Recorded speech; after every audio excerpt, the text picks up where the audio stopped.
Nous allons prier ensemble.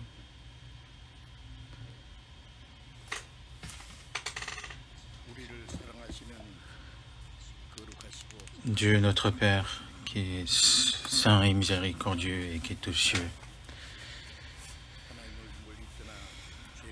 nous qui étions éloignés de toi et qui vivions dans les péchés, nous vivions pour les choses vaines de ce monde et nous vivions pour les convoitises de la chair.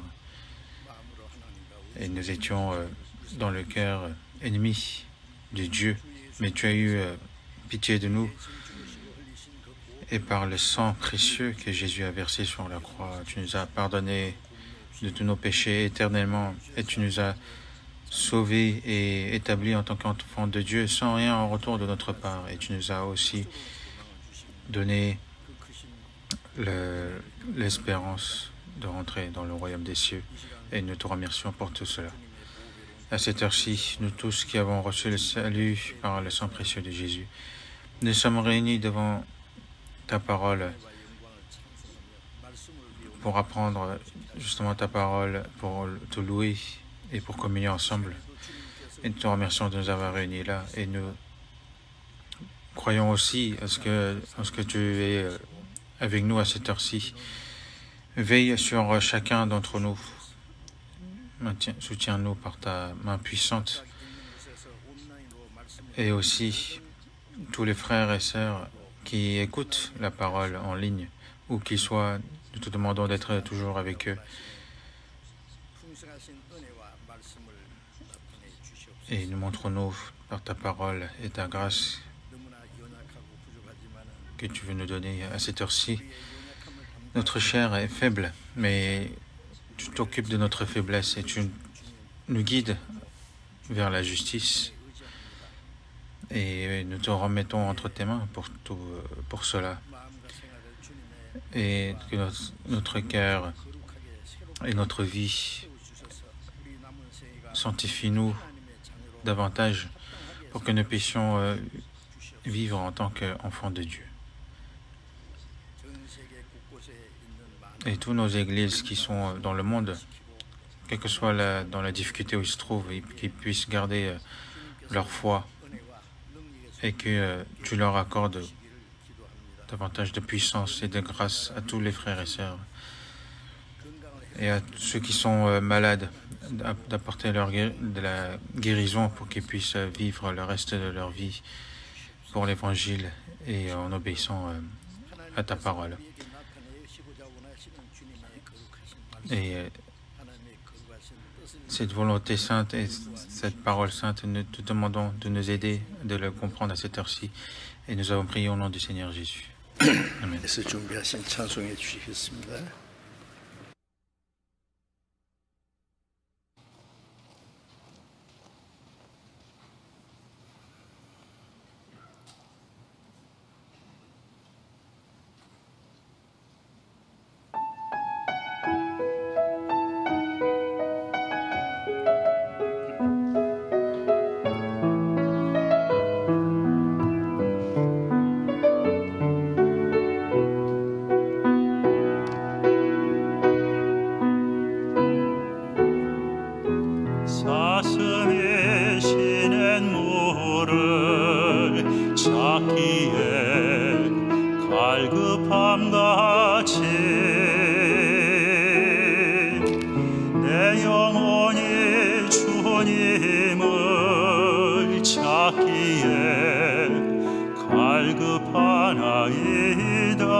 갈망하오니 내가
찬송이 나에게 있어.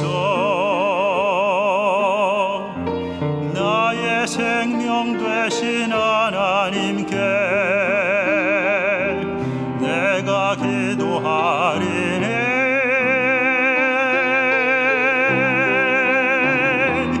나의 영혼아 어찌 낭망하며 어찌 불안해하는고. 너는 하나님만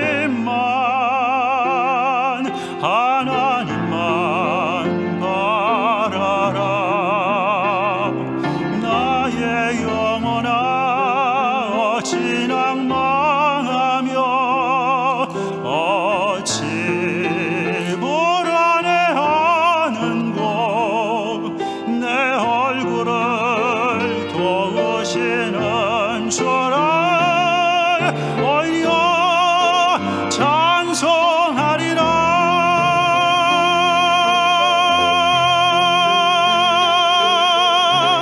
하나님은 나의 피난처 나의 힘이시니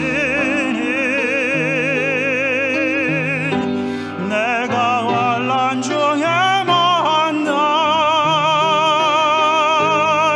큰 도움이시라.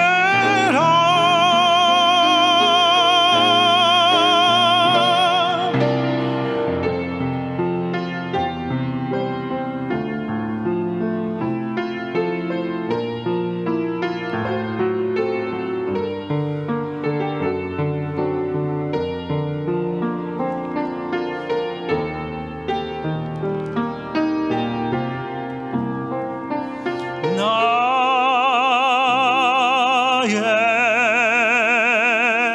영혼아 어찌 낭망하며 어찌 불안해하는고.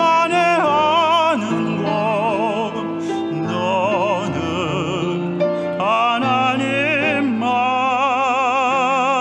하나님만 바라라. 나의 영혼아 어찌 낭망하며 어찌 불안해하는고. 내 얼굴을 도우시는 주를 오히려 찬송하리라. 오히려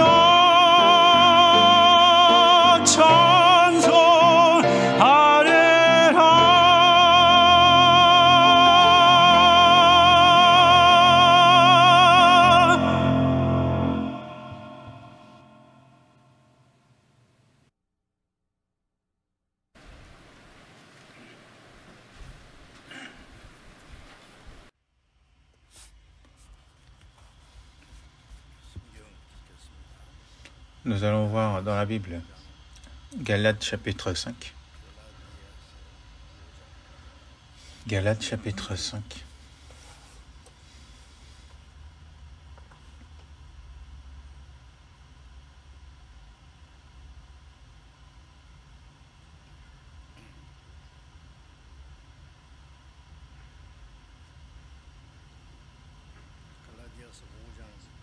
Galates chapitre 5, verset 22, verset 23. Je vais vous lire. Galates chapitre 5, verset 22.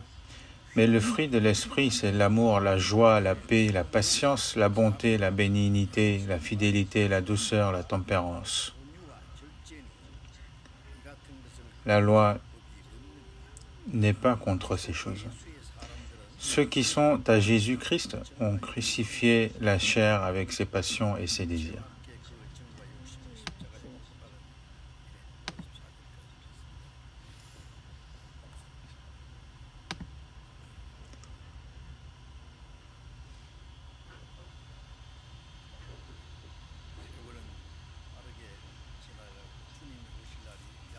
Le temps passe vite et le jour du retour du Seigneur est vraiment proche. Et en ces temps de fin du monde, nous avons été sauvés. Et le reste de notre vie, la question justement de se poser maintenant, le reste de notre vie, comment nous devons vivre en tant que chrétiens sauvés est très importante. Parce que nous avons reçu le salut par la grâce de Dieu, mais nous restons des êtres faibles. Être faible, c'est-à-dire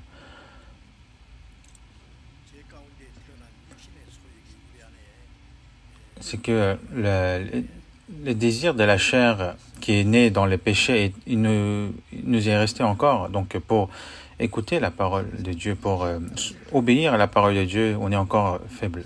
Alors qu'on est très fort à suivre le désir charnel.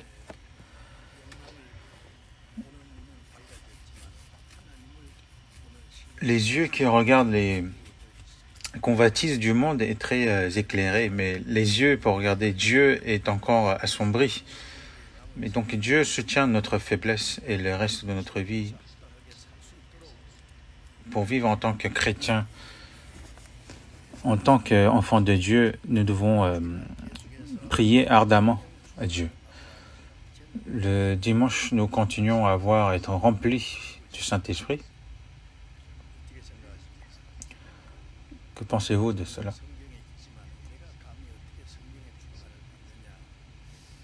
Est-ce que vous dites, oui, c'est écrit dans la Bible, mais comment moi je pourrais être rempli du Saint-Esprit? Ce sont des saints très spéciaux, qui pourraient être remplis, et pas des saints normaux comme moi. Non, mais ça c'est faux.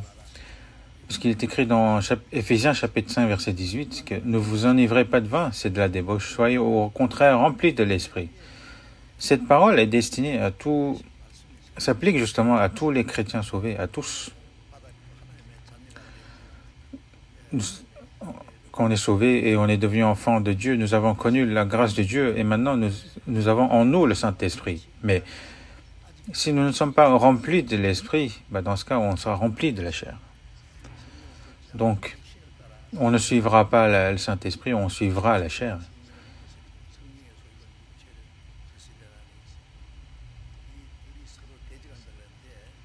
Et il est dit que justement, c'est la chair et le Saint-Esprit justement luttent. Mais ceux qui ne sont pas encore grandis dans la foi, la force de la chair est encore plus forte que la force du Saint-Esprit. Donc la chair va s'opposer justement à l'œuvre du Saint-Esprit. Donc si on ne suit pas justement la voie de Dieu, donc on peut très bien vivre en tant que comme un faux chrétien. Mais donc, qu'est-ce qu'il faut faire? Il faut être rempli du Saint-Esprit. Donc, en tant que chrétien, nous devons être remplis du Saint-Esprit. Si nous ne sommes pas remplis de l'Esprit, nous ne pouvons mener la véritable vie de foi d'un chrétien. Mais si on est rempli du Saint-Esprit,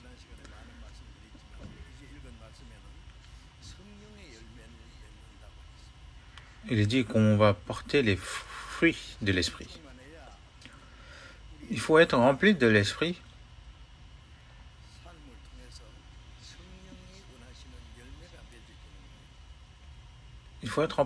justement pour porter les fruits que l'Esprit veut porter justement à travers notre vie.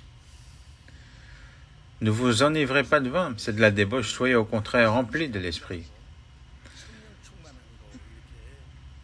Comme dans Éphésiens chapitre 5, justement, ici il est comparé de s'enivrer de vin et de remplir de l'Esprit. Parce que quand on est enivré de vin, justement, on n'est pas à l'état normal, c'est-à-dire c'est le vin qui tient l'homme. Mais il est dit, ne vous enivrez pas de vin, c'est de la débauche. Les chrétiens sauvés, en fait, aussi, si on ne sont pas remplis de l'Esprit, nous serons comme enivrés du vin, mais nous serons enivrés du monde, par l'argent, par les renommées, les exposés, etc., on sera enivré par la convoitise de ce monde. Donc quand on nous dit justement de ne vous enivrez pas de vin, c'est destiné aux chrétiens sauvés. Ce n'est pas seulement, on ne parle pas seulement du vin, mais c'est vraiment d'être enivré du monde.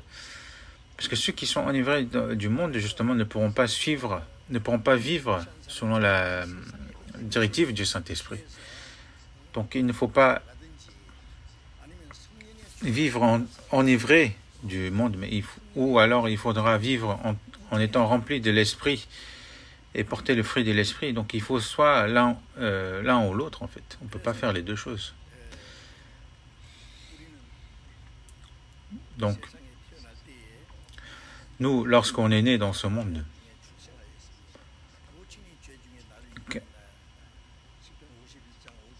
il dit que je suis né dans les péchés et que ma mère m'a enfanté dans les péchés. Nous sommes nés depuis Adam et nous sommes nés en tant que pécheurs dès la naissance. Et comme il est écrit dans Somme, que le méchant est né et s'était éloigné dès la naissance. Et depuis sa naissance, il parle des mensonges. Le méchant, dès la naissance, il est loin de Dieu. Dès qu'il est né, justement, il ne va pas droit, il va dans le chemin inverse.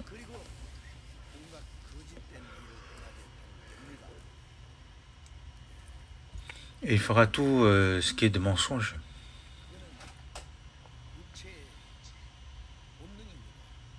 C'est la chair qui est comme ça. Et dans Jérémie chapitre 17, verset 9, le cœur est tortueux par-dessus tout, il est méchant, qui peut le connaître.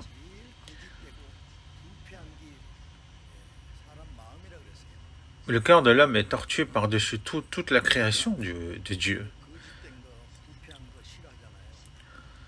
Et alors que nous n'aimons pas ce qui est tortueux, mais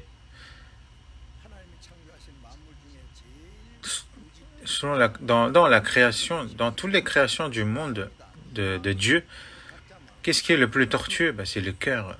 Quel cœur? Le cœur de chacun de nous. Lorsqu'on est sauvé, on aimerait que tout ça disparaisse, mais le problème c'est que cela reste.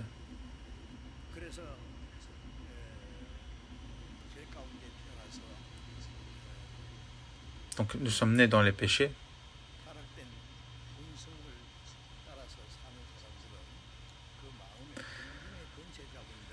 Et si nous suivons justement la voie du monde, cela signifie qu'on suit justement la puissance du méchant. Il est dit que qui agit maintenant dans les fils de la rébellion.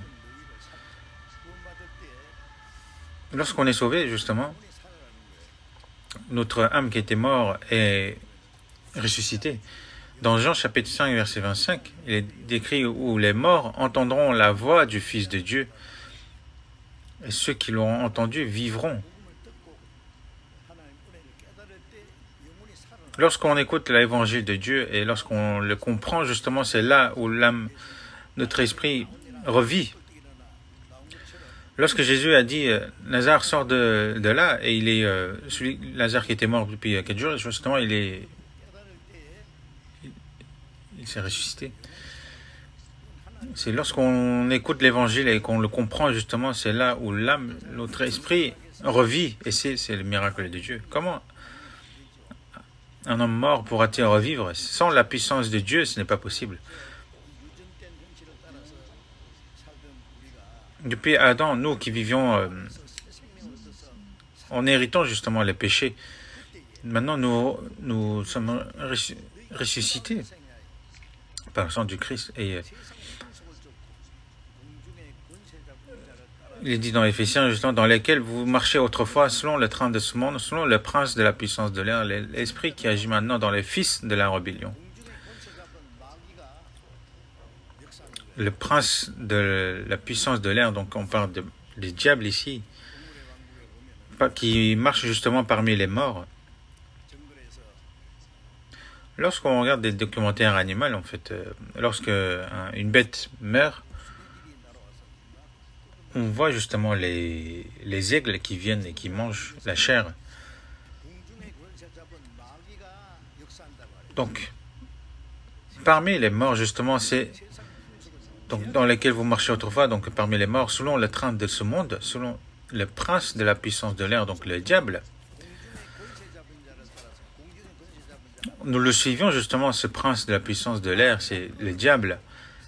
Nous vivions selon le diable nous emmenait. Il est écrit aussi de l'esprit qui agit maintenant dans les fils de la rébellion.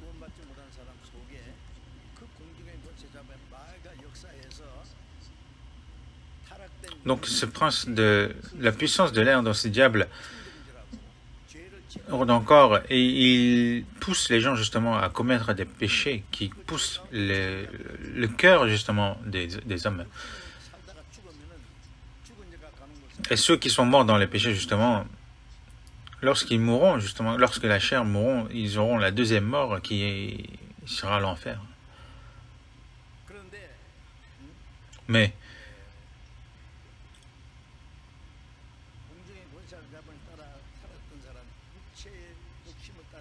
ceux qui vivaient selon le prince de la puissance de l'air,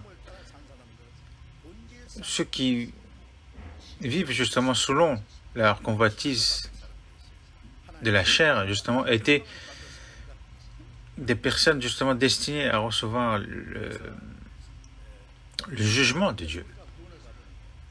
Mais c'était parmi là-dedans, en fait, qu'on a été sauvés. Donc maintenant, si nous avons été ressuscités parmi les morts, ben maintenant il faut vivre en tant que vivants.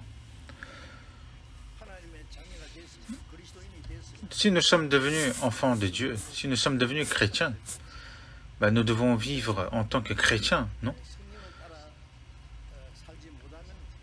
Donc si on ne vit pas selon l'esprit, ben dans ce cas nous devons vivre selon la chair.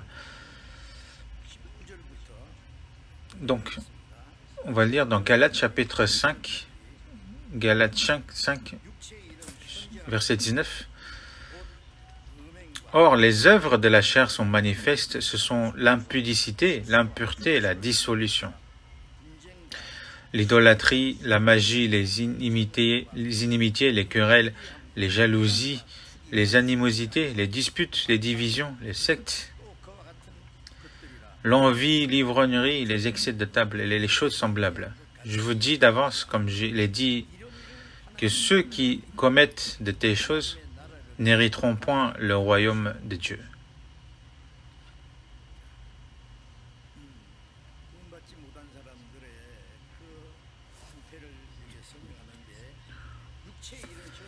Ici, on parle justement de ceux qui ne sont pas sauvés. Les œuvres de la chair sont manifestes. Les œuvres de la chair, donc, ce sont les fruits de la chair. Donc, comme il y a le fruit de l'esprit, il y a aussi le fruit de la chair. Donc, ceux qui ne sont pas sauvés, comme ils vivent dans les péchés, donc ils n'ont pas le choix. Mais le problème, c'est que ceux qui sont sauvés, en fait, s'ils ne vivent pas selon la chair, selon l'esprit, ils vont montrer les œuvres de la chair. Ils vont vivre selon la chair. Donc, les œuvres de la chair sont manifestes.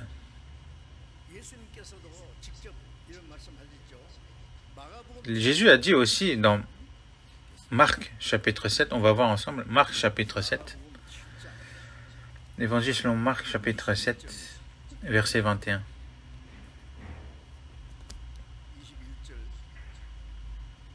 Verset 21.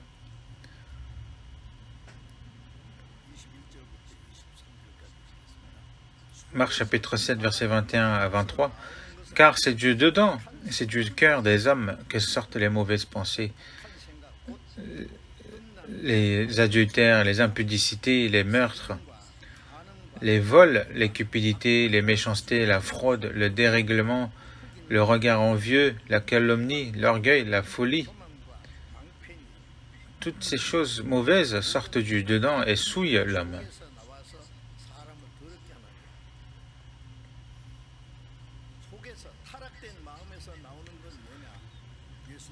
qu'est-ce qui sort d'un cœur souillé? Jésus a parlé beaucoup ici.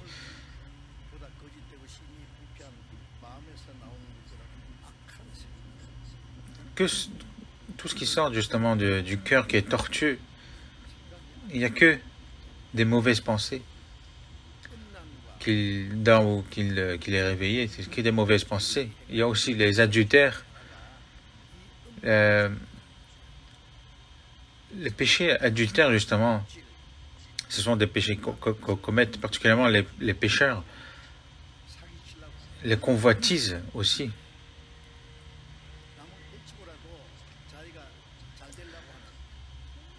Justement, ce cœur de réussir en volant justement les autres, la cupidité.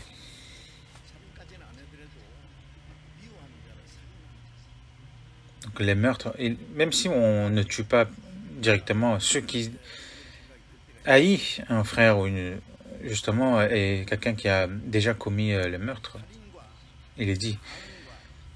Donc les meurtres, les vols, les cupidités, les méchancetés,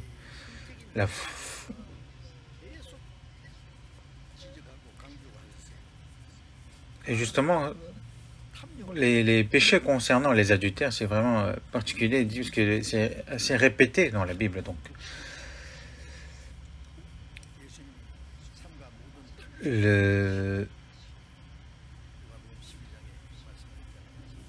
il est dit aussi, par exemple, dans Luc chapitre 12, verset 15, Jésus a dit que gardez-vous avec soin de toute avarice.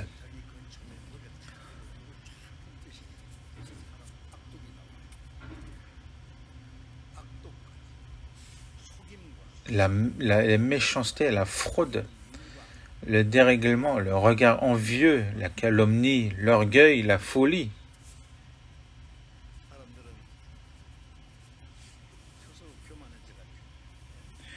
Les hommes s'enorgueillent en fait tout seuls. Et ils font de la folie. Et toutes ces choses mauvaises sortent du dedans et souillent l'homme. D'un cœur tortueux, justement, sortent toutes ces choses. Et il est dit aussi dans Proverbes, chapitre 30, il est une race qui se croit pure et qui n'est pas lavée de sa souillure.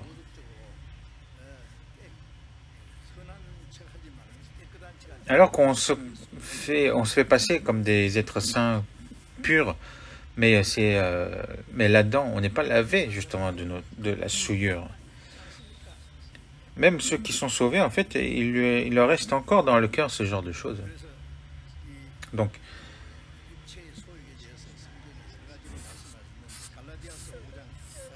la Bible parle justement souvent des convoitises de la chair. On va voir aussi dans Galates chapitre 5. On retourne à Galates chapitre 5. Verset 19. Or les œuvres de la chair sont manifestes. Donc ici on parle les œuvres de la chair qui ne sont pas les fruits de l'esprit. Donc ce sont l'impudicité, donc l'adultère, donc l'impureté. L'adultère, c'est vraiment un péché immonde aux yeux de Dieu. L'impureté, la dissolution.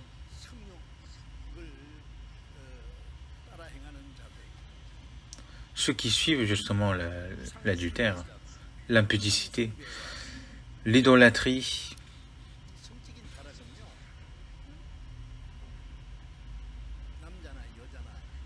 l'impudicité, que ce soit l'homme ou femme, c'est la même chose.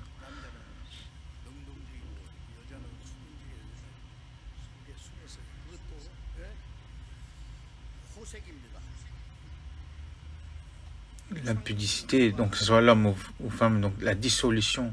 Ensuite, l'idolâtrie.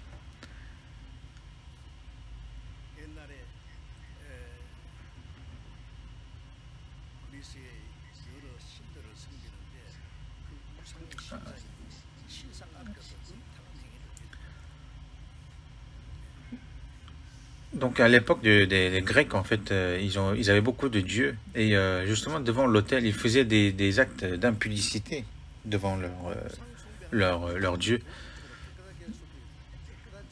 Celui qui font de l'idolâtrie, justement, ils ont l'air purs éthiquement, mais en fait, ce n'est pas le cas dans leur cœur. Ceux qui ne croient pas en Dieu, justement, sont tous, c'est de l'idolâtrie.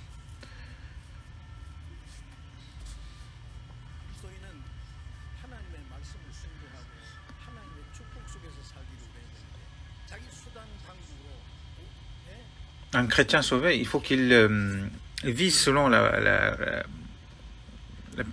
main de Dieu, donc par la grâce de Dieu, mais justement, un chrétien sauvé qui essaie de vivre selon son propre désir, selon ses propres moyens, c'est comme s'il il commet une idolâtrie, en fait. Qu'est-ce qu'on fait devant un idole? En fait, on le vénère justement pour le demander de la bénédiction, etc. Mais Dieu, justement, qui nous aide, même après notre salut, nous devons vivre justement en regardant la bénédiction de Dieu. Mais lorsque, par exemple, quand on a beaucoup d'argent, on se croit que c'est l'argent qui va me donner le bonheur et qui va m'assurer justement mon avenir. Justement, d'agir ainsi, c'est commettre une idolâtrie devant Dieu. Ensuite, la magie. Donc la magie, c'est ceux qui trompent les gens par la magie, par tout ce qui est des mensonges, en fait. Les inimitiés.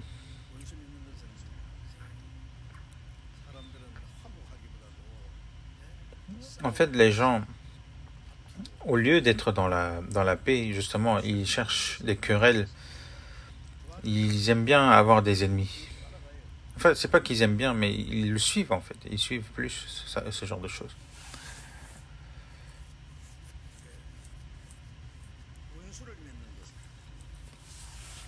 Donc, les inimitiés. Beaucoup de personnes en fait disent, si quelqu'un fait mauvaise chose contre lui, il dit, je vais lui faire payer un jour. Donc celui qui veut payer le prix justement de son ennemi, il faut savoir qu'il mourra avant son ennemi. Celui qui s'en veut à quelqu'un, justement, c'est son foie qui pourrit à l'intérieur. La Bible dit justement que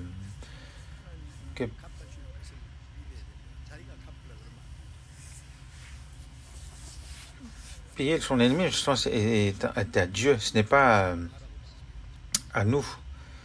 Jésus nous a dit, au contraire, justement, d'aimer son ennemi.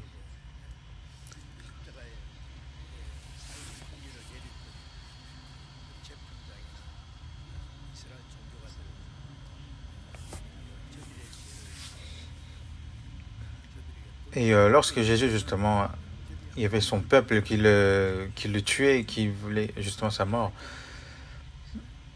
Jésus, lui, au contraire, il a dit, pardonne-leur, car ils ne savent pas ce qu'ils font. Et il l'a mis justement entre les mains de Dieu. Donc, un chrétien sauvé, justement, si il est rancunier, justement, s'il a dans son cœur et il s'en veut à quelqu'un, et s'il le considère comme ennemi, ce n'est pas correct devant Dieu. Ensuite, les querelles.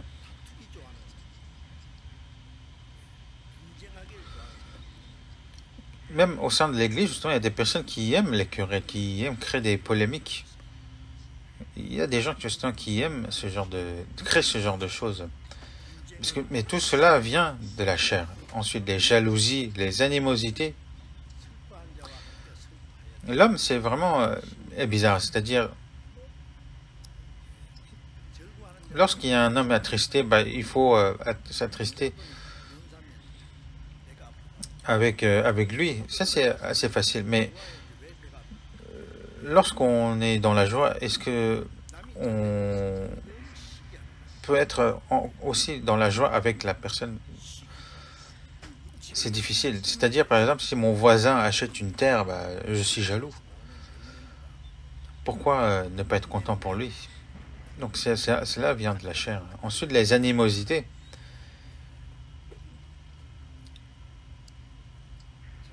Dès qu'on me touche un petit peu, on se met en colère. Dans la Bible, on voit que justement les descendants du Caïn, ils sont devenus très violents. Ils se disaient, si dès que quelqu'un me touchera, je le tuerai.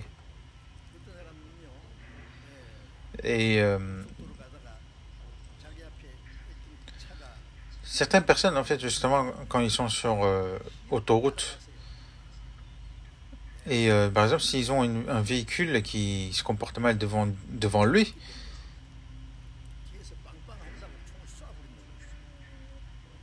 et ils le poursuivent jusqu'au bout pour le faire payer. Aux États-Unis, par exemple, ils ont des armes à feu, donc même si, quand on le klaxonne un petit peu, ils nous tirent dessus. Enfin, c'est vraiment très dangereux. En fait, ils se comportent comme des animaux sauvages qui font justement sur leur proie. Ils deviennent de plus en plus violents.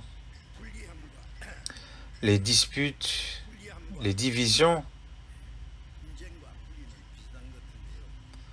les disputes et les divisions, on dirait c'est à peu près la même chose. Mais en fait, au sein de l'Église,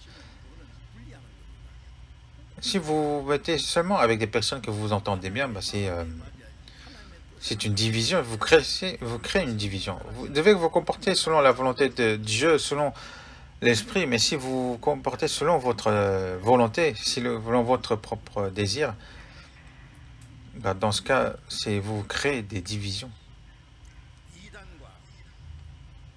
Les sectes, les mauvaises doctrines, aussi c'est l'œuvre du diable. Même une personne sauvée peut se retrouver dans les sectes.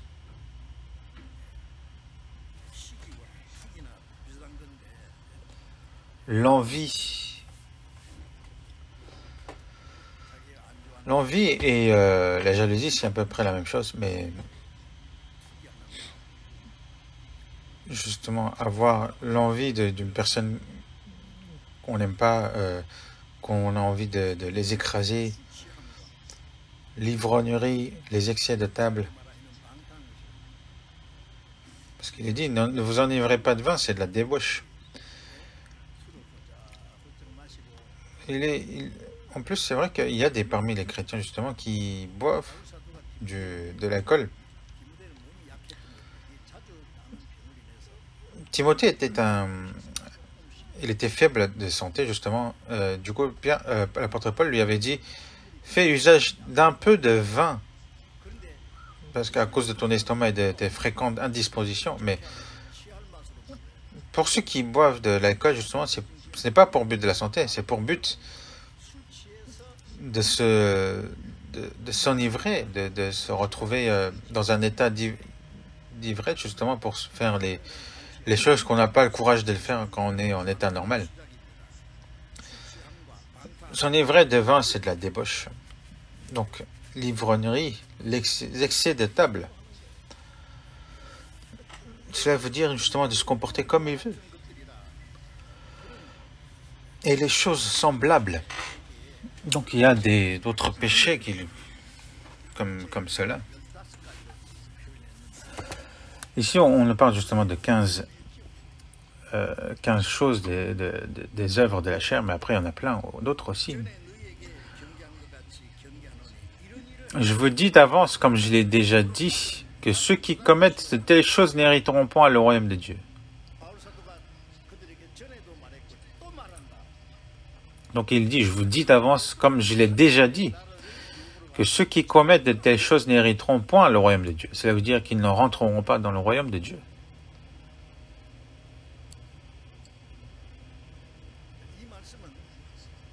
Cette parole,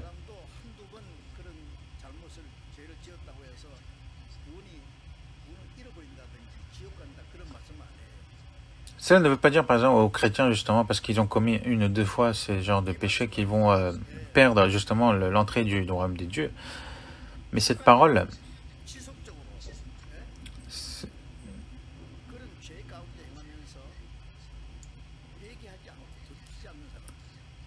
ce sont des personnes, justement, qui commettent ce genre de choses régulièrement et qui ne se repentent pas. C'est à ce genre de personnes, justement, qui leur sont destinées cette parole. S'ils commettent à répétition, justement, cela veut dire que ce sont des personnes qui ne sont... C'est une preuve comme quoi cette personne n'est pas encore sauvée. Tout ce qui est... Il est dit dans Apocalypse, chapitre 21, verset 27, « Il n'entrera chez elle rien de souillé, ni personne qui se livre à l'abomination et au mensonge. Il n'entrera que ceux qui sont écrits dans le livre de vie et de l'agneau. Aucune chose impure ne passera ici, marchant sur la grande voie du roi. » Ceux qui sont écrits dans les livres de la vie et de l'agneau, donc ce sont des personnes qui sont sauvées. Donc le résultat, ils doivent porter les fruits de l'esprit. Une personne qui est sauvée, s'il continue à vivre en continu dans les péchés, ce n'est pas un salut dans ce cas-là. On va voir dans 1 Corinthiens chapitre 6. 1 Corinthiens chapitre 6.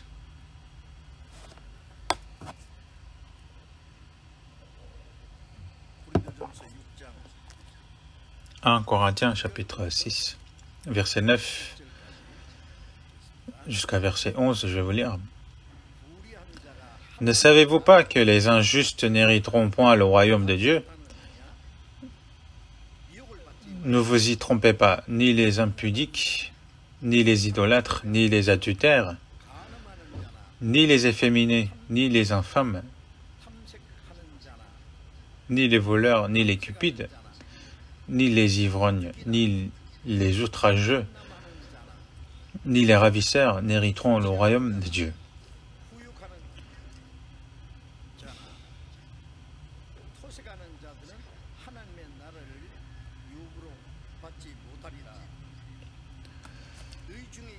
Et c'est là que ce que vous étiez, quelques-uns de vous, mais vous avez été lavés, mais vous avez été sanctifiés, mais vous avez été justifiés au nom du Seigneur Jésus-Christ et par l'Esprit de notre Dieu.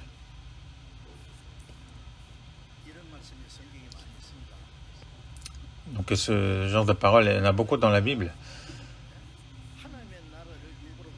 Ne savez-vous pas que les injustes n'hériteront point le royaume de Dieu? Il faut le connaître, cela.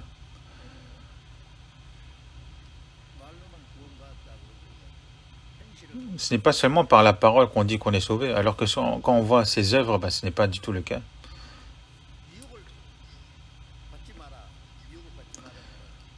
Ne vous y trompez pas. Cela veut dire, autour de nous, il y a beaucoup de faux chrétiens. Alors qu'ils parlent de l'évangile,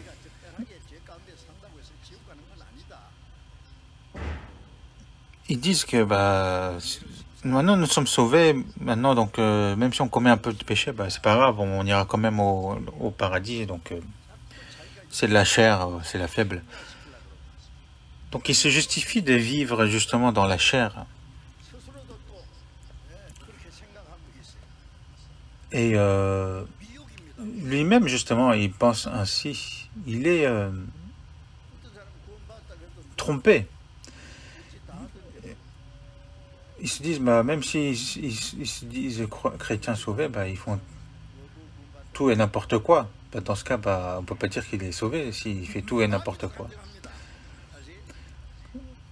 Par les témoignages, vous savez que même le diable fait des témoignages.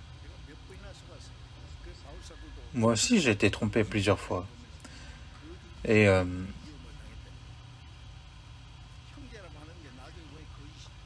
l'apôtre Paul a dit aussi qu'il a été trompé par des faux frères. ils se disent frères et ils font vraiment des bons témoignages, mais en fait, à la fin, on a vu que c'était des escrocs. Il est dit aussi que même le diable se déguise comme un ange.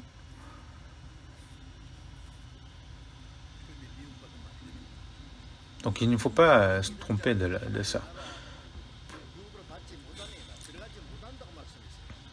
Il dit que ce genre de personnes n'hériteront pas le royaume de Dieu. Donc ne vous y trompez pas. Ne vous y trompez pas, cela veut dire aussi ne vous trompez pas vous-même. Ni les impudiques, ni les idolâtres, ni les adultères, ni les efféminés.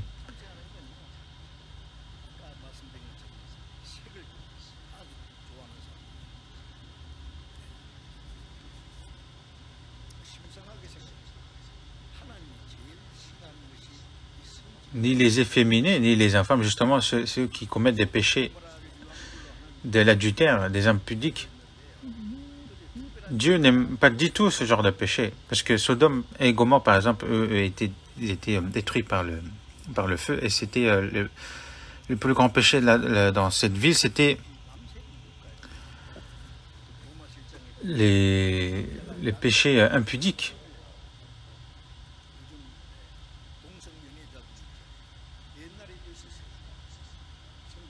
Les infâmes ici, en fait, dans d'autres traductions, il dit ceux qui cherchent, les infâmes qui commettent justement des péchés d'homosexualité.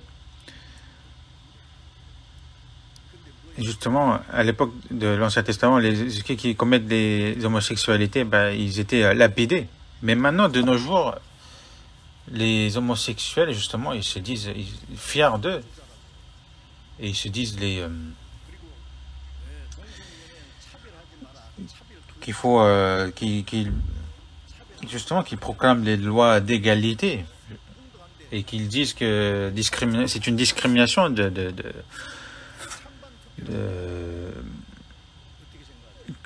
fait qu'ils critiquent qu'ils sont homosexuels. C'est vraiment les hommes, justement, ils changent eux-mêmes justement la loi de Dieu. Et comme vous savez, dans les pays développés, ils ont déjà autorisé le mariage homosexuel. Et dans notre pays aussi,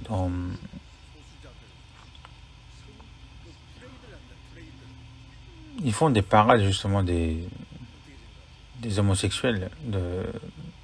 Maintenant, ils se montrent clairement. Donc les infâmes. Ensuite, ni les voleurs.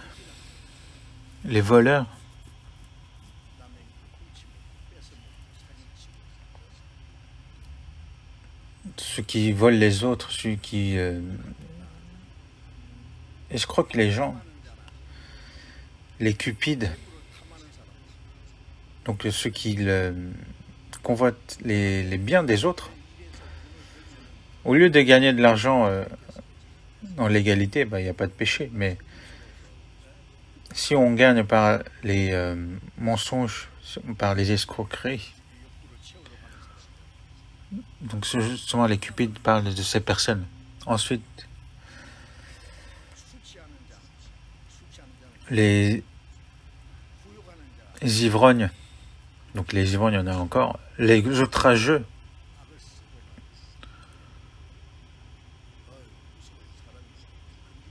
Les outrageux, justement, ce sont des personnes qui insultent tout le temps, qui ont des insultes dans leur bouche. Une fois, je montais dans la montagne, en fait, j'ai vu un serpent. J'ai dit, je me suis rapproché un petit peu et en fait, ce serpent, au lieu de s'enfuir, il se mettait debout et il se mettait en position d'attaque et j'avais peur. Et il est dit dans la Bible que dans la bouche, nous avons le venin d'un serpent. Donc les outrageux, ce sont ceux qui qui insultent tout le temps, qui sortent des gros mots tout le temps. Les chrétiens ne doivent pas se comporter ainsi.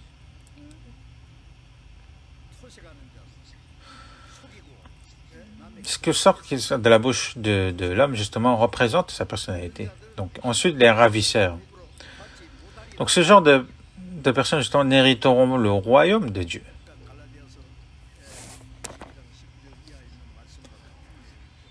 Donc, c'est le même contenu que les Galates qu'on a vu tout à l'heure.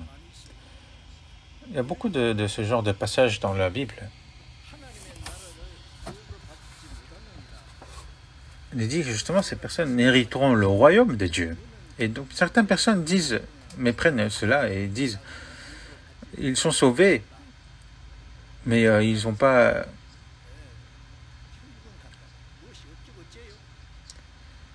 Qui dit justement, ce qu'on est sauvé, mais on n'a pas hérité le royaume de Dieu, ou encore, on peut pécher, mais on hérite le royaume de Dieu. Mais pourquoi ils en rajoutent? Pourquoi ils en rajoutent dans la parole de Dieu?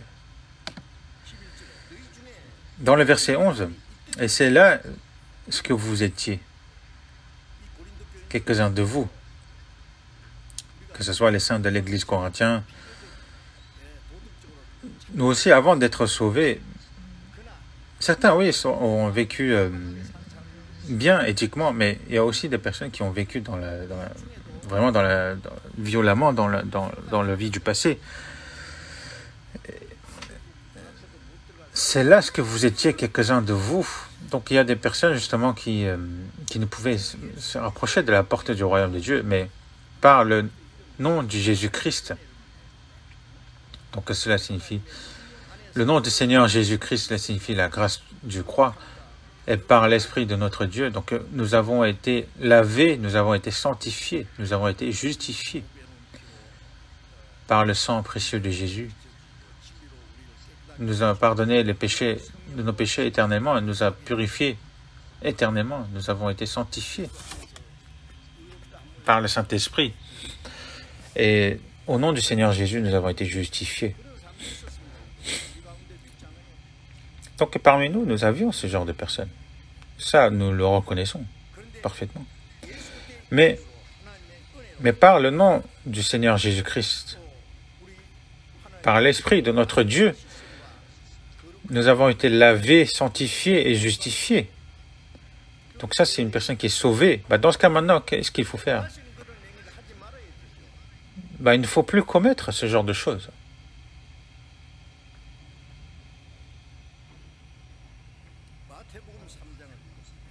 Nous allons voir dans Matthieu chapitre 3.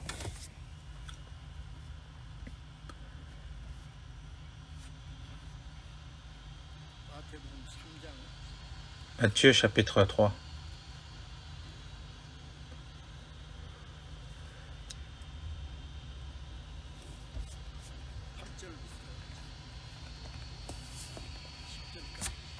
Versets 8 à 10. Produisez donc du fruit digne de la repentance, et ne prétendez pas dire en vous-même, nous avons Abraham pour père, car je vous déclare que de ces pierres ici, Dieu peut susciter des enfants à Abraham. Déjà, la cognée est mise à la racine des arbres. Tout arbre donc qui ne produit pas de bons fruits sera coupé et jeté au feu. C'est ce que a dit Jean-Baptiste aux Juifs ici. Produisez donc du fruit digne de la repentance. La repentance, c'est de reconnaître parfaitement qu'il est devant Dieu un pécheur. Et c'est de se repentir de cela et de revenir vers Dieu. Mais comment? C'est par le salut. Il faut être sauvé justement pour revenir à Dieu.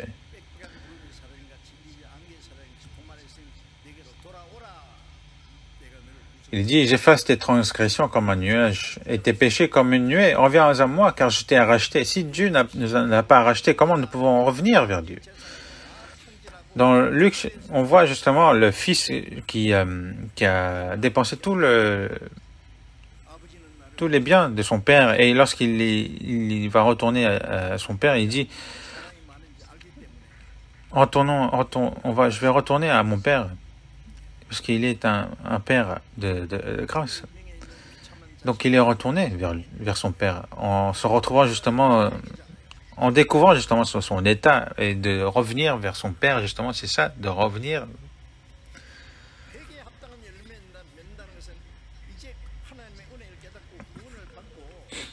Produisez donc du fruit digne de la repentance. Cela veut dire, en tant que sauvé, maintenant, c'est de vivre en tant que chrétien sauvé, en tant qu'une personne sauvée. Qu'est-ce que cela signifie? C'est de vivre selon l'Esprit.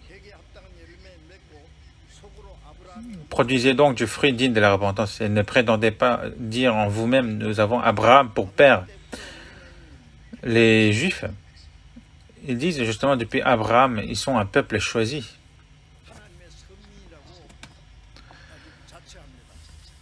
Ils se disent fièrement qu'ils sont le peuple de Dieu. Et dans Jean chapitre 8, on voit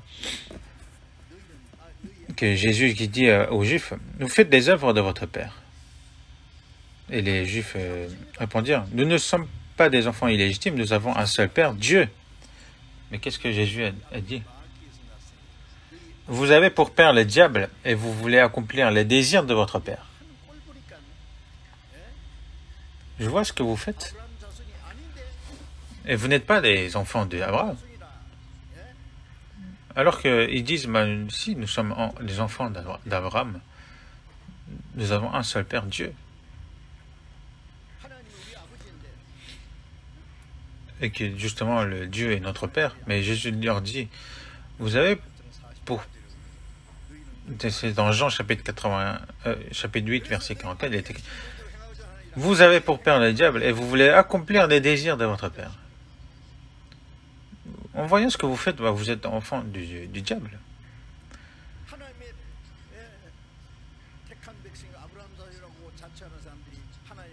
Alors que ce peuple est choisi, c'est ce peuple qui dit le peuple de Dieu, c'est eux qui l'ont tué, le Fils de Dieu, et qui l'ont renié.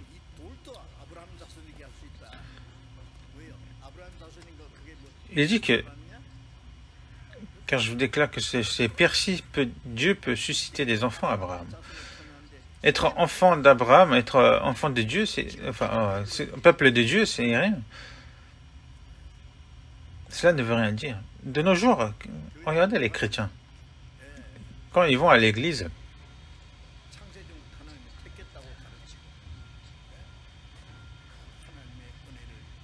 ils disent, choisis, choisi avant la création du monde et qu'on dit par la grâce on est sauvé, mais etc. Quand on leur demande comment on est sauvé, alors comment vous êtes sauvé, comment est-ce que vous avez su que vous étiez un pécheur, etc. Alors qu'il est dit qu'il faut se repentir avant d'être sauvé, mais il n'y a pas eu de repentance. Mais ils se disent on était choisi depuis la création. Hier aussi j'ai vu à la télé, dans la chaîne chrétienne, justement, un pasteur très connu, en fait, il disait,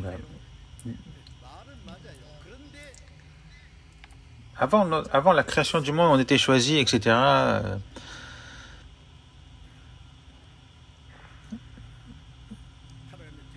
Que par la grâce de Dieu, etc., mais qu'on est le peuple choisi, etc. Mais si on n'est pas sauvé, véritablement, on ne peut pas voir le royaume de Dieu. Donc les Juifs, justement, c'est quoi quelle est la différence avec les peuples juifs qui se disent peuple de Dieu, mais qui commettent toutes les iniquités? Déjà, la cognée est mise à la racine des arbres. Tout arbre qui ne produit pas de bons fruits sera coupé et jeté au feu. Pourquoi il y a une cognée justement qui est mise à la racine des arbres? Cela veut dire que le jugement de Dieu est approche. Donc tout arbre qui ne produit pas de bons fruits. Donc c'est tout arbre qui ne porte pas du fruit digne de la repentance, il sera coupé et jeté au feu. Jeté au feu de l'enfer.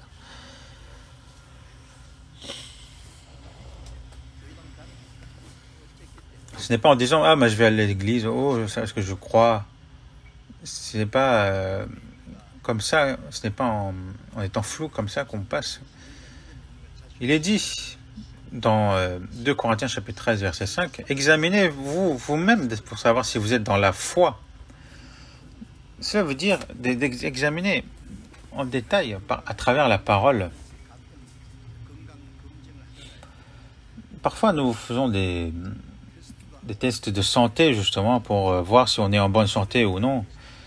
On fait des radios, on fait des examens détaillés pour voir si nous sommes en bonne santé, si nous n'avons pas de maladie. Mais c'est avec quoi on doit examiner? C'est à travers la parole. Si on s'examine à travers la parole, on peut savoir. Si nous sommes les enfants de Dieu, justement, nous devons nous comporter en tant qu'enfants de Dieu.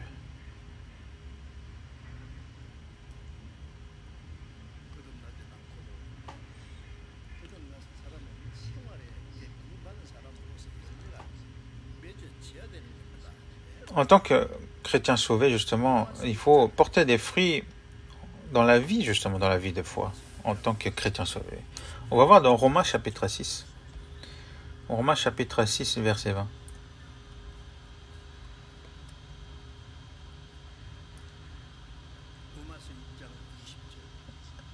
Romains chapitre 6, verset 20.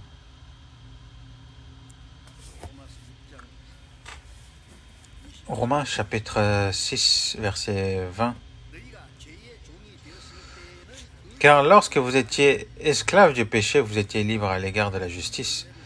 Quels fruits portiez-vous alors? Des fruits dont vous rougissez aujourd'hui. Car la fin de ces choses, c'est la mort. Mais maintenant, étant affranchis du péché et devenus esclaves de Dieu, vous avez pour fruit la sainteté et pour fin la vie éternelle.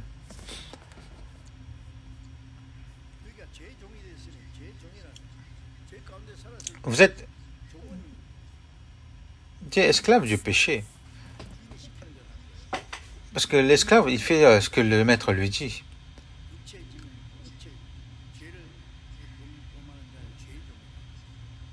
Celui qui commet des péchés, justement, il est esclave du péché.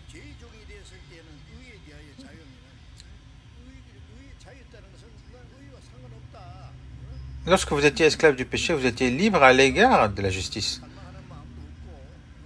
Vous n'aviez point envie de vivre dans la justice, enfin vous étiez libre à l'égard de la justice, parce que vous viviez selon les convoitises de la chair. Parce que c'est normal pour une personne qui n'est pas sauvée, c'est naturel. Mais quel fruit portiez-vous alors? Lorsque on était esclave du péché, quel fruit on portait? Des fruits dont vous rougissez aujourd'hui. Les fruits de la chair, si on repense, oui, c'était des fruits honteux. On ne va pas continuer de faire les choses honteuses. Car la fin de ces choses, c'est la mort. Mais maintenant, étant affranchis du péché et devenus esclaves de Dieu, vous avez pour fruit la sainteté.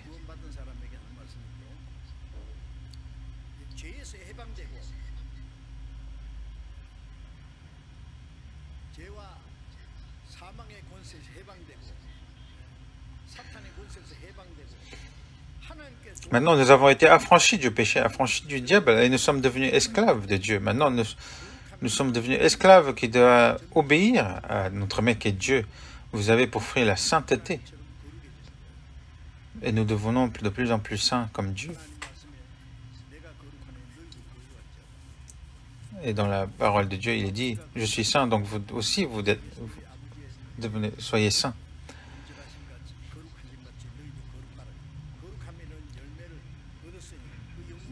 Donc nous avons maintenant pour fruit la sainteté. C'est quoi ce fruit? C'est le fruit de l'esprit, le fruit de la repentance.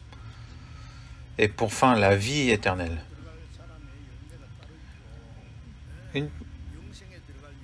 Il y a des fruits pour ceux qui se dirigent vers la mort, mais il y a aussi des fruits pour ceux qui se dirigent vers la vie éternelle.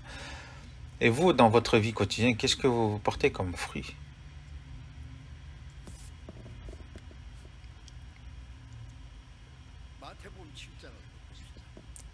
On va voir aussi dans Matthieu chapitre 7.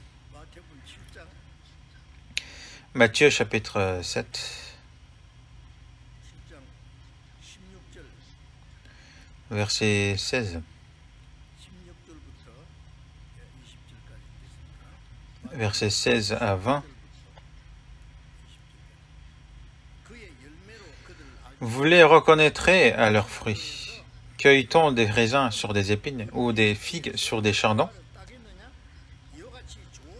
Tout bon arbre porte de bons fruits, mais le mauvais arbre porte de mauvais fruits. Un bon arbre ne peut porter de mauvais fruits, ni un mauvais arbre porter de bons fruits. Tout arbre qui ne porte pas de bons fruits est coupé et jeté au feu. C'est donc à leurs fruits que vous les reconnaîtrez. Jésus ici a détaillé ici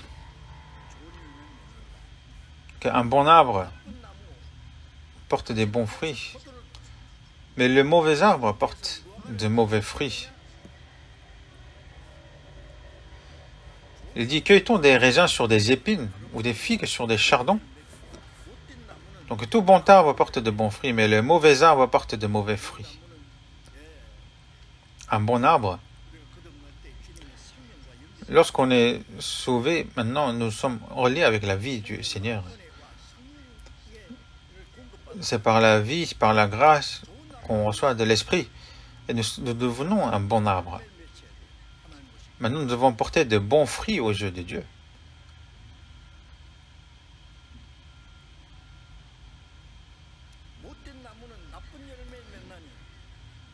Mais le mauvais arbre porte de mauvais fruits. Un bon arbre ne peut porter de mauvais fruits, ni un mauvais arbre porter de bons fruits. Oui, c'est normal.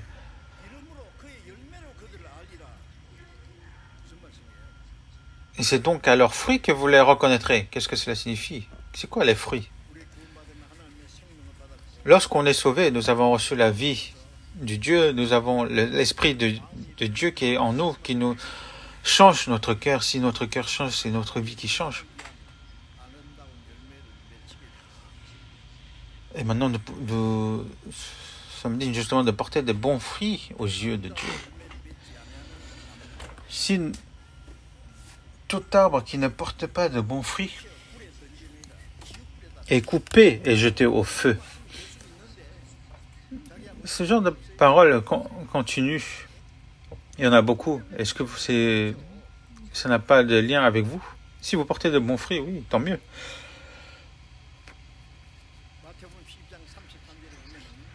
Matthieu chapitre 12, verset 33.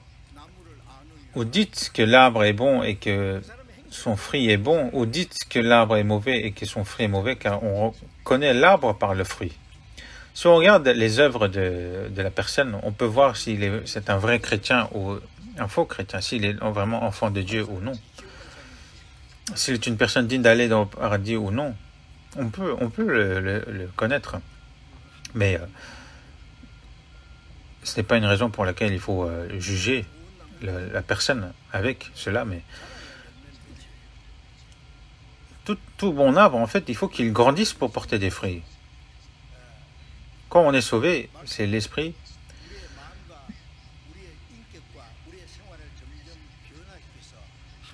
qui nous change justement notre cœur et notre personnalité pour qu'on puisse vivre en tant qu'enfant de Dieu. Mais alors qu'une personne qui est sauvée, alors que ça fait 1 an, 2 ans ou 10 ans qu'il est passé, s'il est pareil qu'avant,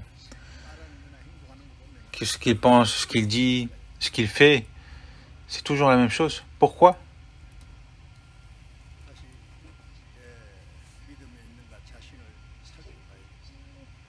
Il faut d'abord vérifier s'il est vraiment dans la foi et s'examiner s'il est vraiment dans la foi. Il faut voir qu'est-ce qui ne va pas.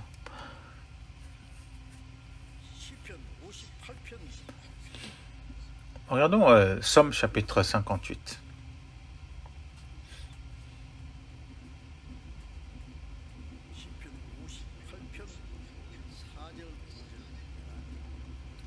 Somme chapitre 58, versets 5, 6.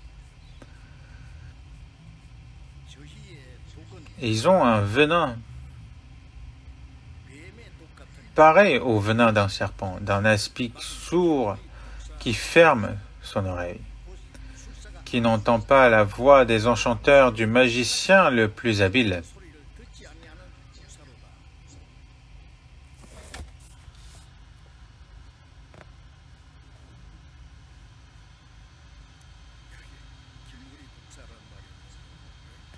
On voit un aspic sourd. Une personne qui est sauvée, s'il n'y a pas la parole de Dieu et de l'Esprit en lui, justement, c'est comme un aspic sourd qui ferme son oreille, il n'entend pas. Il n'a pas envie, justement, de vivre selon la volonté de Dieu.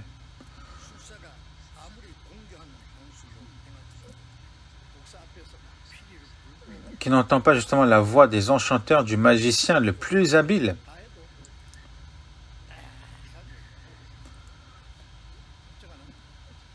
Mais il ne bouge pas, parce qu'il n'entend pas, parce qu'il a fermé son oreille. Et c'est le venin qui sortira de sa bouche. Même s'il écoute toutes les paroles, il n'y a point de changement. Ils se disent, mais vous croyez que je vais vivre selon la parole? Qu'est-ce qu'il va faire? Qu'est-ce que vous voulez faire alors? Est-ce que le salut est si léger? Est-ce que si devenir enfant de Dieu, est-ce que c'est sans valeur?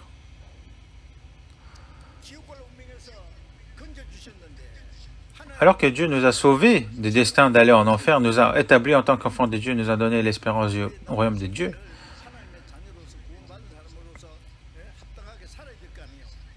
Maintenant, le reste de notre vie, nous devons vivre en tant qu'enfants de Dieu, en étant dignes d'enfants de Dieu. Nous devons porter des fruits de l'esprit. On ne peut pas fermer les oreilles, justement, en n'écoutant pas et en ne pas les mettre en pratique. Les œuvres de la personne, cela veut dire aussi que c'est une expression, justement, de sa personnalité, de sa vie. Si sa vie est changée justement par le Saint-Esprit, justement, cela doit se montrer à travers sa vie. Regardons aussi Ézéchiel chapitre 33. Ézéchiel chapitre 33.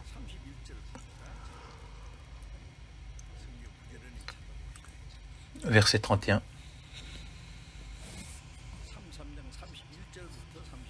Ézéchiel chapitre 33, verset 31 à 32. Et ils se rendent en foule auprès de toi, et mon peuple s'assit devant toi.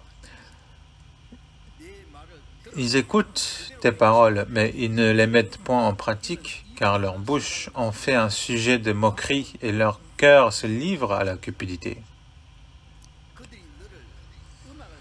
Voici, tu es pour eux comme un chanteur agréable, possédant une belle voix et habile dans la musique. Ils écoutent tes paroles, mais ils ne les mettent point en pratique.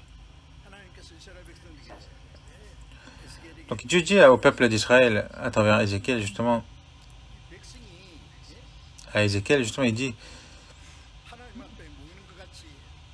ils se rendent en foule auprès de toi et mon peuple s'assit devant toi en tant comme peuple de Dieu. Donc ils écoutent bien, mais ils ne les mettent pas en pratique, car leur bouche en fait un sujet de moquerie et leur cœur se livre à la cupidité. Leur bouche, en fait, dans l'autre traduction, il est écrit que leur bouche montre la charité. Mais ils se disent justement, il faut s'aimer les uns les autres, il faut faire telle chose, de telles choses. Mais en fait, leur cœur se livre à la cupidité. Ils font des choses qui n'ont pas en rapport avec ce qu'ils ont dit de leur bouche.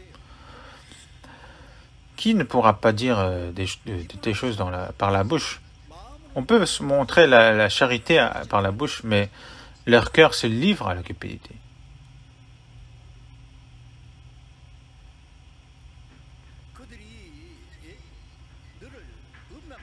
Voici, tu es pour eux comme un chanteur agréable, possédant une belle voix et habile dans la musique.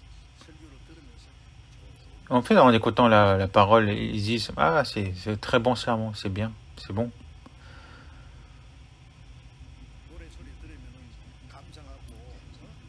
Lorsqu'on écoute une musique, justement, pendant l'écoute, on est bien, on se sent bien, mais lorsque la musique se termine, c'est fini. Donc, Ézéchiel, même s'il parle au nom de Dieu, ils disent « Ah, c'est bien, c'est de bonnes paroles », mais ils considèrent comme si « Ah, c'est comme une belle chanson ». Tu es pour eux comme un chanteur agréable possédant une belle voix et habile dans la musique. Ils écoutent tes paroles, mais ils ne les mettent point en pratique. C'est vraiment un mensonge ici. C'est comme les chrétiens. Ils viennent le dimanche en étant bien habillés, en étant comme un saint, en participant au culte, en écoutant les sermons, etc. Et un japonais, justement, un chrétien sauvé qui s'appelait Ushimura Kanzo, il a dit que je ne vais pas à l'église. Donc il parle de temple ordinaire. Parce qu'il dit, je ne vais pas dans des scènes. Parce que quand je vais dans les scènes, justement, je suis... ce n'est pas bénéfique pour moi.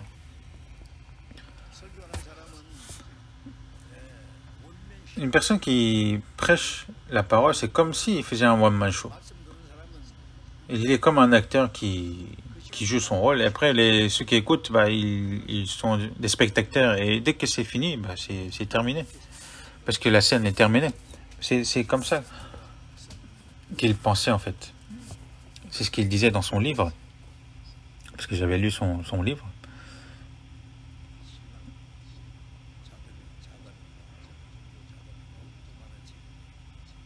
Oui, c'est un petit livre qu'il avait écrit. Il a vraiment très bien critiqué. Et il faut savoir, nous, même les chrétiens sauvés aussi, nous pouvons être comme eux. C'est-à-dire, juste on écoute comment c'est le sermon. Ah, est-ce que c'est de la bonne parole ou non? On note dans notre cœur. Et dès qu'on sort de l'église, du temple, c'est bon, c'est fini. Il ne nous en reste plus dans la tête. Dans Luc chapitre 6, verset 46, Jésus dit « Pourquoi m'appelez-vous Seigneur, Seigneur, et ne vous faites pas ce que je dis ?» Seigneur, ici, cela montre le Seigneur, le maître de soi-même.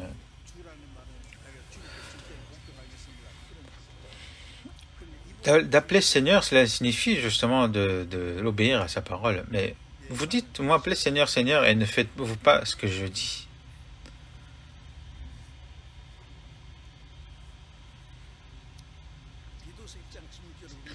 Et dans Tite, chapitre 1, verset 16, il est écrit « Ils font profession de connaître Dieu, mais ils le renient par leurs œuvres. »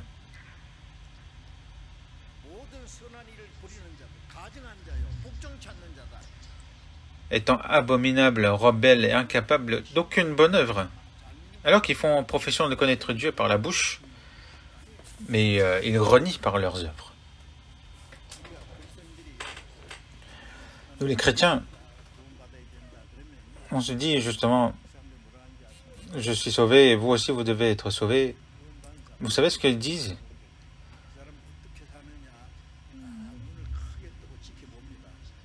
Parce qu'en fait, ils surveillent, ils regardent, alors que justement des chrétiens sauvés qui se disent chrétiens sauvés, comment ils vivent.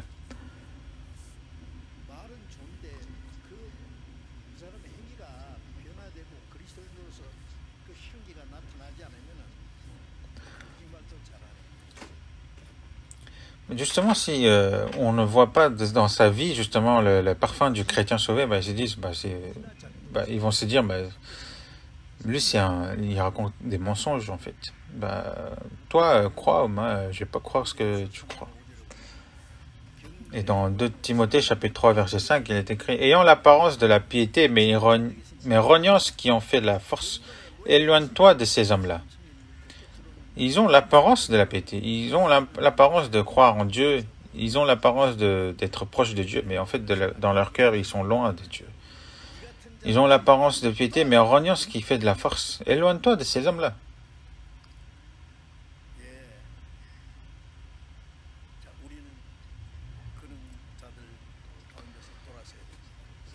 Et nous aussi, nous devons nous éloigner de ces hommes-là, de ces menteurs. Dans la religion, il y a vraiment beaucoup de menteurs.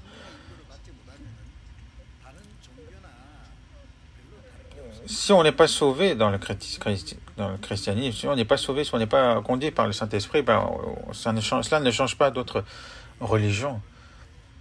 Alors qu'on se dit pendant les cultes, pendant le sermon, on est dans la piété, etc. On écoute la parole en disant Amen, etc. Mais est-ce qu'on le pratique dans notre vie? Non. On va voir 2 Corinthiens chapitre 5 verset 17.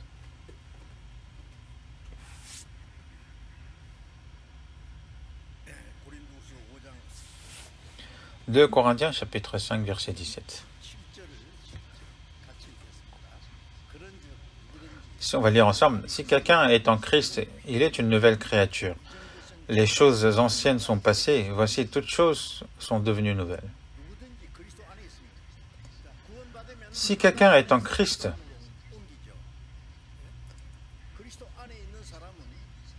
quand on est sauvé, on est de Adam justement, on a changé, c'est-à-dire on est maintenant au Seigneur. Si quelqu'un est en Christ, il est une nouvelle créature. C'est une nouvelle créature. Dans Éphésiens chapitre 2 verset 10, car nous sommes son ouvrage, ayant été créés à Jésus-Christ pour des bonnes œuvres que Dieu a préparées d'avance afin que nous les pratiquions. Dieu nous a planifié avant la création justement notre salut et il a accompli selon son plan. Et tous ceux qui ont connu cela et qui ont cru justement à cette grâce, ils sont maintenant une nouvelle créature. Une nouvelle créature. Il a été créé une nouvelle fois. Dans Apocalypse chapitre 21, verset 1, il est écrit « Puis je vis un nouveau ciel et une nouvelle terre, car le premier ciel et la première terre avaient disparu et la mer n'était plus. » Pour entrer dans le nouveau ciel et la nouvelle terre, il faut devenir une nouvelle créature. Pourquoi il nous change? Pourquoi il nous renouvelle? Pour qu'on puisse entrer dans le nouveau ciel, dans la nouvelle terre. Il faut devenir des personnes dignes justement d'entrer dans la terre de grâce. Dans Jean chapitre 5, verset 24, en vérité, je vous dis, celui qui écoute ma parole, qui croit à celui qui m'a envoyé à la vie éternelle, et ne vient point en jugement, mais il est passé de la mort à la vie. Il est passé de la mort à la vie éternelle. De la puissance du diable, il est entré dans les bras de Dieu. Un enfant du diable est devenu enfant de Dieu. C'est un nouvel changement. C'est un nouveau changement.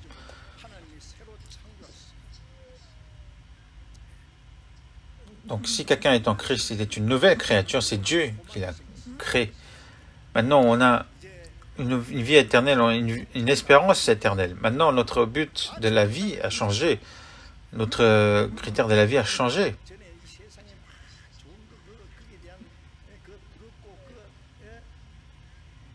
Maintenant, quand on est sauvé, maintenant, juste avant de recevoir le salut, nous faisions tout pour les choses vaines de ce monde, mais maintenant, une fois qu'on est sauvé, notre critère de vie a changé.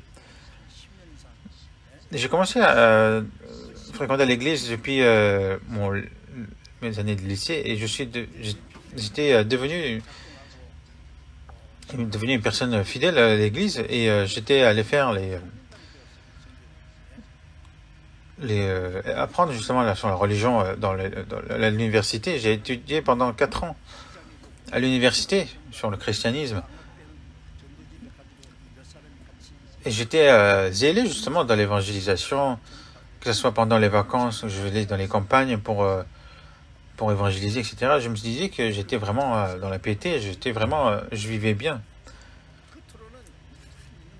Mais c'était un mensonge parce que de l'extérieur, j'avais l'impression d'être zélé dans la piété, mais même quand je chantais les cantiques, justement, je chantais avec tout mon cœur.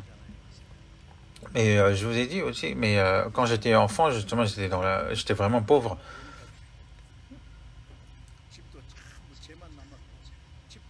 On était justement,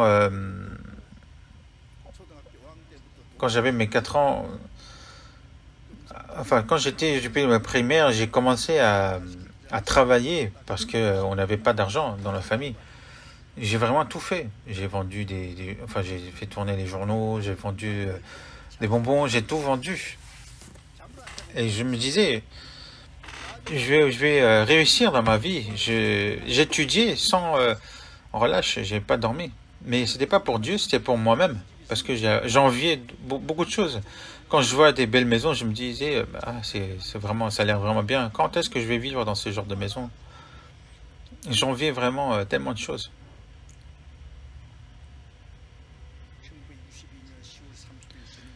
Mais en 1962, j'ai vraiment su la parole de Dieu, l'évangile. Dans Colossiens chapitre 1, verset 6, il est écrit, il est au milieu de vous. Depuis le jour où vous avez entendu et connu la grâce de Dieu conformément à la vérité. C'est vraiment un miracle. Je suis devenu l'homme le plus heureux du monde à ce moment-là. Même si je vois une personne qui vit dans une belle maison, je n'en vis point du tout. Maintenant, c'est vraiment... ce n'est pas un mensonge, c'est vraiment, je ne l'en vis plus du tout. Qui connaît justement ce bonheur? Moi, je ne peux pas changer ce bonheur, quel que soit le prix qu'on me propose. Et jusqu'à présent, ce cœur n'a pas changé. Mon critère de la vie a changé complètement.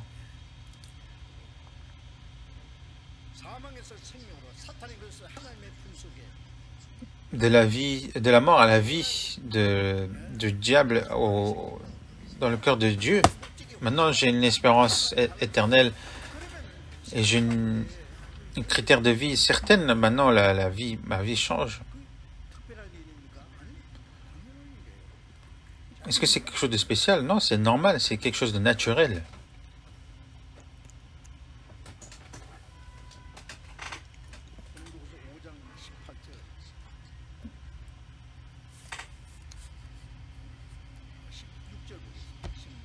« 2 Corinthiens, chapitre 5, verset 16.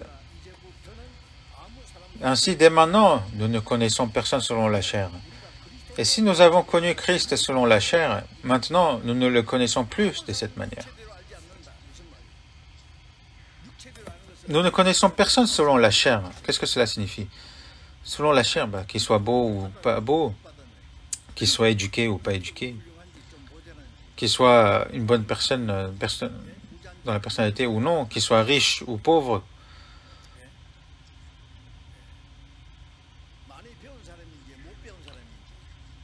qu'il a fait beaucoup d'études ou non. En fait, toutes ces choses-là, c'est selon la chair.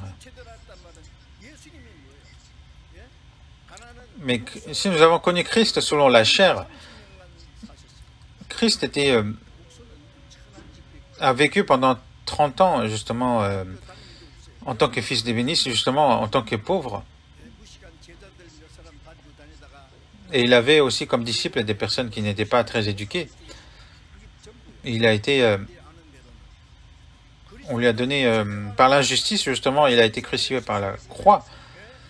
Et nous avons connu justement Christ selon la chair. Et dans Ésaïe chapitre 53, verset 2, il n'avait ni beauté ni éclat pour attirer nos regards. Son aspect n'avait rien pour plaire. Et il n'avait rien pour plaire justement. Et les Juifs ne l'ont pas reconnu et ils l'ont crucifié sur la croix. L'apôtre Paul a dit aussi, ainsi de maintenant, nous ne connaissons personne selon la chair.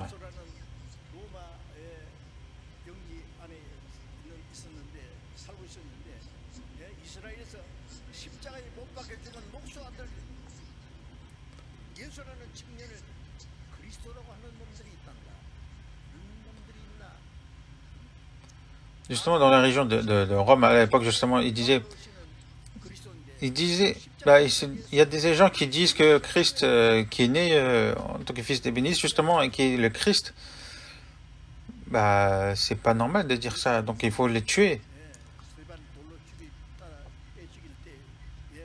Et lorsqu'ils ont lapidé Étienne, justement, c'est Paul, en fait, c'est Paul qui agissait ainsi, qui était devant, justement, de martyrs, justement, des chrétiens sauvés. Avant, justement, il a connu selon la chair, mais maintenant, nous ne le connaissons plus de cette manière. Que ce soit... Nous ne regardons plus maintenant la personne selon la chair, qu'il soit riche ou pauvre, qu'il soit bien éduqué ou non. Toutes ces choses, c'est des choses passagères. Les choses anciennes sont passées, voici, toutes choses sont devenues nouvelles. Nous sommes devenus des personnes qui vont rentrer dans la nouvelle cieux, nouvelle terre. Maintenant, comment nous devons vivre? Nous devons vivre en tant que nouvelles personnes.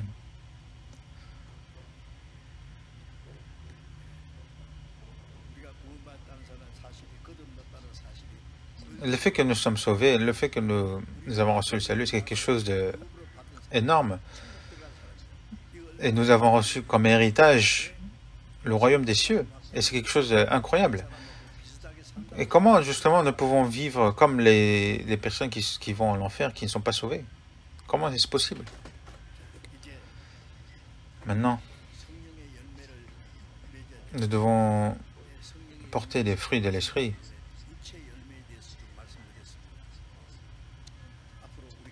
Avant de parler justement de porter les fruits de l'esprit, j'ai parlé justement des fruits de la chair. Mais maintenant, en tant que chrétien sauvé, en tant qu'enfant de Dieu, en tant que chrétien, en tant que des peuples qui vont aller dans le royaume des cieux,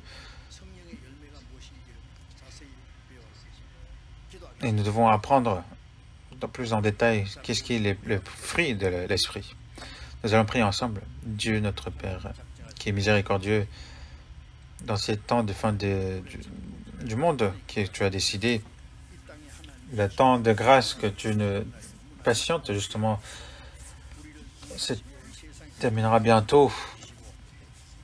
Et tu nous as sauvés de ce monde.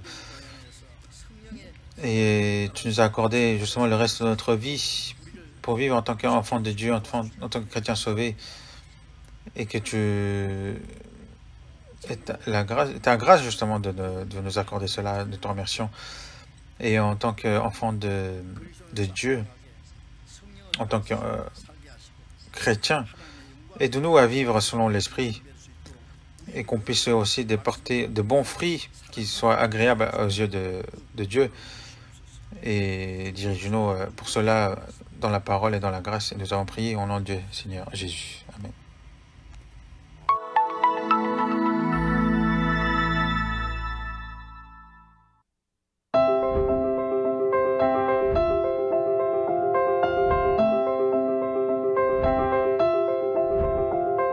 우리의 사명은 말씀을 전파하는 것입니다.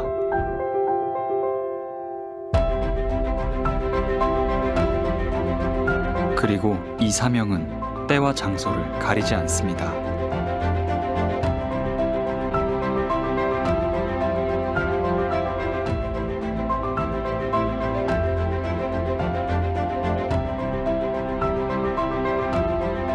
특정한 시간, 특정한 장소에 모여 복음을 전해왔지만 사실 우리의 복음은 언제 어디서나 전해졌습니다.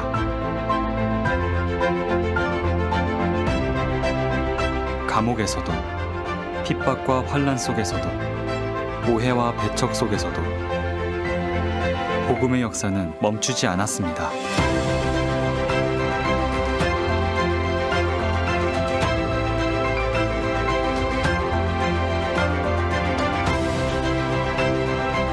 함께 모이기 좋은 때도 있지만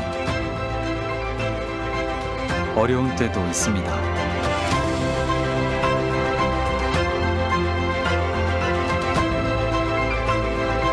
더 좋은 장소가 허락될 때도 있지만 기다려야 될 때도 있습니다. 때를 얻든지 못 얻든지 우리는 복음을 전해야 합니다.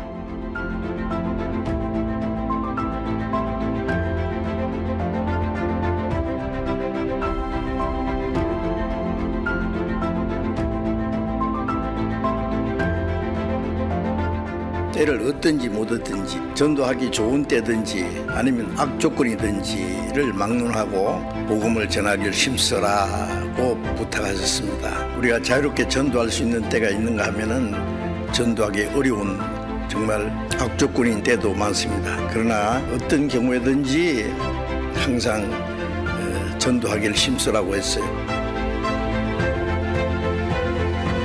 만물을 하나님이 창조하시고 복음의 역사는 내가 복음을 전하는 모든 순간, 모든 곳에서 시작됩니다. 언제, 어디서나 주님이 함께 하시기에 세상 누구라도 구원받길 원하시기에 우리는 우리의 사명을 멈출 수 없습니다.